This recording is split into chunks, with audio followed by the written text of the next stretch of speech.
What is up, Heat 'em Up gangs? Your boy Heat 'em Up Trail. I'm back with another video. Now, this just starts the day one of breaking down all of the draft picks we have done over this past weekend. I don't know if was it this past weekend? Yeah, I don't remember.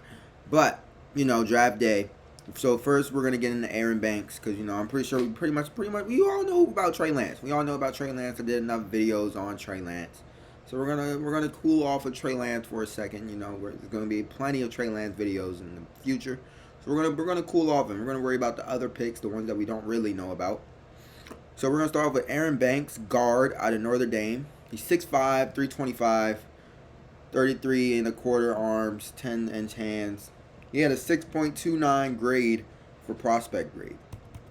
When I was reading his info, he filled in for Quentin Nelson. So, that's very big shoes to fill. You know what I'm saying? So, him filling in for Quentin Nelson and then making first team All-ACC and then first team Associated Press All-American squad, that's big for me. You know what I mean? That's big because that proves, okay, he knew he had a lot to take on, and he didn't fold. He didn't fold under pressure. He knew whose shoes he was filling, and he fulfilled those dreams. I don't know his strengths or weaknesses yet. We're going to get into that. I believe that's right here. Yes, it is.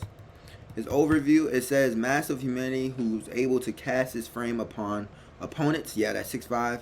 You're 6'5" playing guard, my guy. Usually that's tackles. Guards are usually 6'3", 6'4". You know what I mean? 6'5"? Okay. Banks can get a little lax with certain elements of technique and footwork, but tends to counter that with his frame and strength. Will that always work in the NFL? No, it will not. Your technique will have to be sound. Your footwork will have to be sound. Getting by with just strength and frame, it only works in high school and college. It does not work in the NFL. I guarantee you if he goes and try and do all that with Aaron Donald, he will get torched.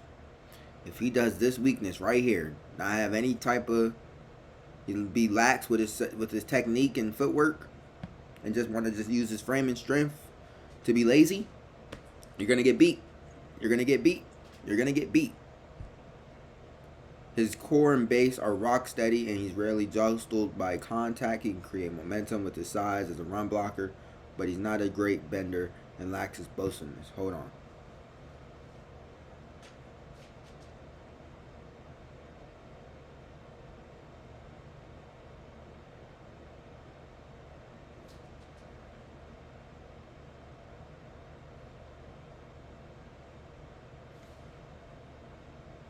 He can create momentum with his size, but he's not a great bender and lacks explosiveness in contact. Pass protection will get a little choppy against athletic interior rushers. Ugh. And twist games that force him to make a quick slide to cut off his edges, but he has the anchor to stall bull rushers all day long. Banks has some physical limitations, but should be fine as a potential early starter in day 2, rounds 2-3, which he went to the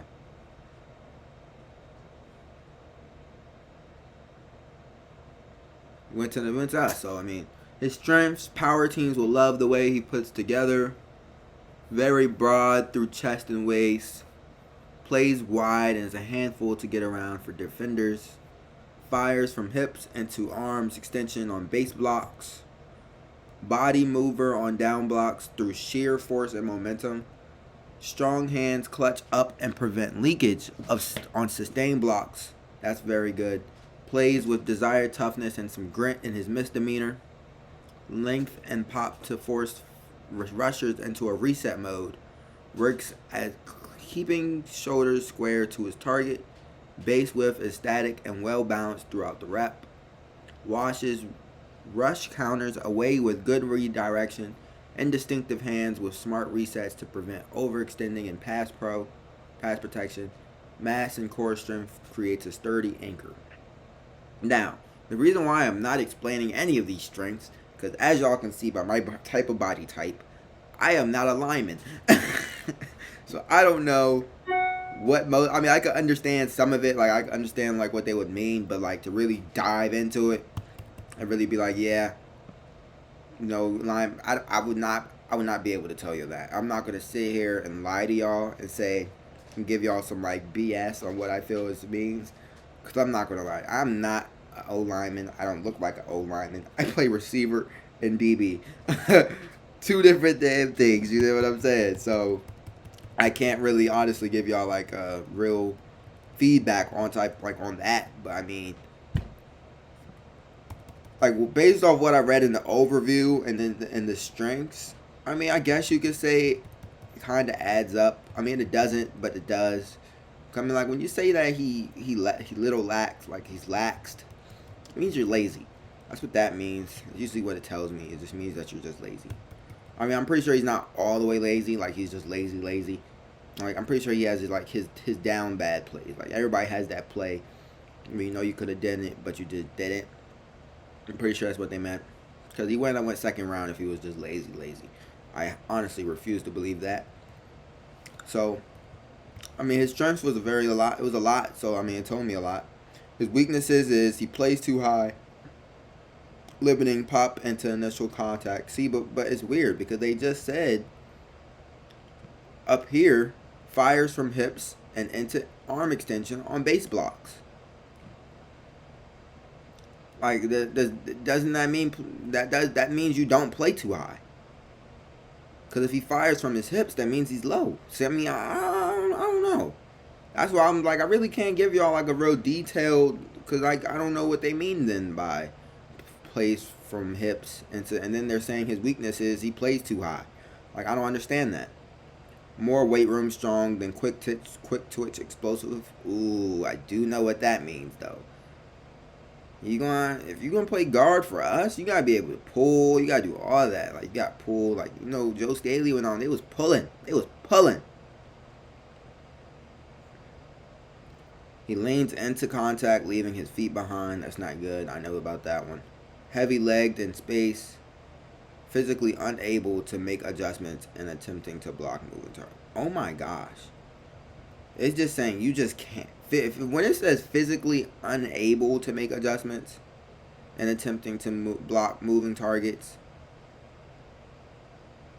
it basically just means you're giving no effort.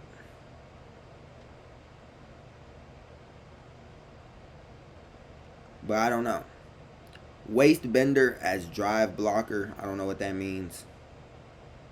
We'll have issues protecting gaps with laterals, slide quickness. He needs to work on that.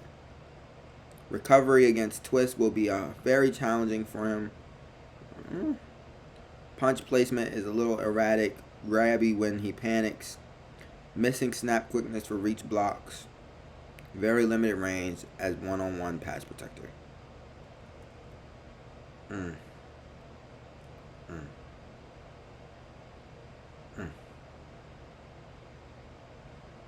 I mean, I'm gonna give him the benefit of the doubt. I haven't watched the tape. We're gonna watch the tape from the Rose Bowl against Alabama's defense, and then we're gonna really break into it. We're not gonna watch this whole thing because I don't want this video to be super long.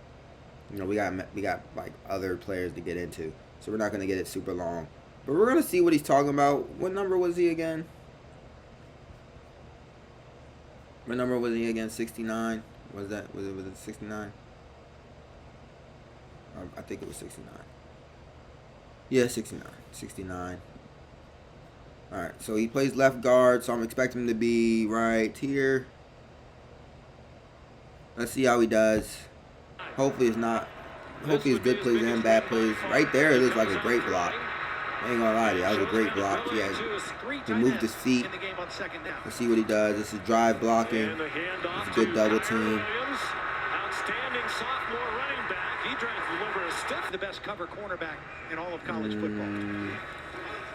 Sertan, the first team All-American, but okay. Kyron Williams today, like Najee Harris, he's an excellent pass receiver. I mean, that was good. I mean, they said, I know they said, a ball that I don't think McKinley thought it was coming to him. They said what about his one-on-one? I mean, like that one-on-one was good to me. I mean, D-Tackle didn't really give him much effort, but that was good one-on-one to me. And his first quarter, so you know everybody has energy. Takes off running again. Michael Mayer, the freshman, tight end, went in motion. Okay. Here's Kyron Williams.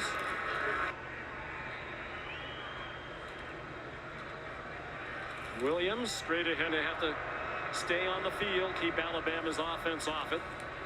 They brought some pressure, didn't get to best freshman tight end I've ever had. Well, he's working on Josh Jobe, who's one of those corners, but good. Brian Kelly made. They've had tremendous tight ends, and he had pull. some at Cincinnati not as pull, well. but, you know, good reach block, Williams. down block. It wasn't even a down The block. difference in our team now is we can enter the C gap and have success. This is a run that goes into the C Oh, yeah, it was a gap. down block. The tackle tight end area, they get good push, they get good kick out blocks by those tight ends. They're saying Notre Dame has the best O-line, and he was one of the best of them. A decision by Kyron Williams to bounce outside. This play is supposed to go inside. Williams tries to go out. Jordan Battle makes a nice play in the open field. We talk about Notre Dame's left tackle. Won the Jacobs Trophy as the best offensive lineman in the ACC. One of those deserved it. Here comes pressure off the Where you at, corner. Banks? Where you at, Banks? 2nd and 7. They stick with Tyree, true freshman running back. Book. Oh my God, screen. Let's see how he does in the screen. Running room and blockers for Tyree. It was alright. Going a little slow. Joe Staley would have been. But you know, nobody will ever be another Joe Staley. Alabama completely caught out of position. And Tyree. Tommy Tremble, one of their tight ends, the motion man. With Chris Tyree still the running back, and Avery Davis, the slot receiver, the motion man. As he said, he wants to eat clock. They average nearly 34 minutes of possession per game. That I think can make something happen. Here's pressure on Book. It's Jordan Battle on a safety blitz, and 2nd down. Here's Battle. He's coming here. Now they're bringing the backside guard to pick this up, and he's just, Aaron Banks is just a little bit late getting there, and Battle is able to force Ian Book out of the pocket, and Ian does the smart thing getting. First team consensus All-American, number 69, trying to help. High snap. Slow developing play, but here comes. Alright, you know, I can't watch linemen for that long. You know, he showed some good clips. I mean, they didn't really show his weaknesses for real. I like that. They didn't show his weaknesses. But other than that, Aaron Banks looked like a really good player. Hopefully he turns out solid for us. Hopefully he doesn't get beat by Aaron Donald. Oh, excuse me. It's been a long day. Hopefully he doesn't get beat by Aaron Donald and all that. Hopefully he just turns out to just be a solid pick. In order for our draft to be a success, we just need 3-4 guys out of everybody we draft to be some type of good. That's all we need. But that's going to do it for this video. On to the next video. I believe we react to Trey Mernon, the running back from Ohio State next. I think that's who it is. Trey Sermon. Yeah, we do react to Trey Sermon, and we react to Ambry Thomas. Those might be 2 videos. Or I might just do one. I don't know. We have a lot of round 5 picks. We got a lot to do those. But we're going to take it one by one. We're going to take it one by one. Because, you know, I'm a very busy man. Very tired man, as you know, I can see. But the grind doesn't stop. Like, literally, I could sit here all day and react to videos, but it wouldn't be as good as me. Because I would be tired, so it would be like, I was dragging it. You know what I mean? And I don't like that. So I just need to get to work. Well, actually, no, I need to get some rest. Get to work. Probably rest for like a good hour and a half until I go to my mom's house. But yeah, that's going to do it for this video. Next is going to be Trey Sermon and Ambry Thomas. And then we're going to get into our round 5 picks. And then round 6 pick. That's going to do it for the video. Make sure y'all like, share, comment, subscribe.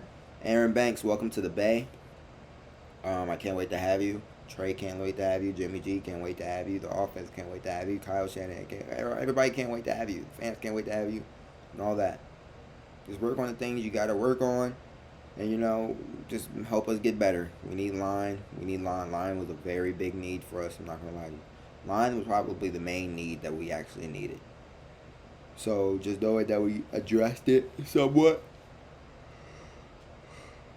It was good for us. So, but yeah, that's going to do it. I'm done. Make sure you like, share, comment, subscribe. Follow the socials. Instagram, Twitter. I'm mainly on Twitter. I'll be posting a lot on Twitter. Instagram, might be posting like when I drop a video here and there. But make sure y'all follow that so y'all can stay up to date with me and all that. And I'm gone.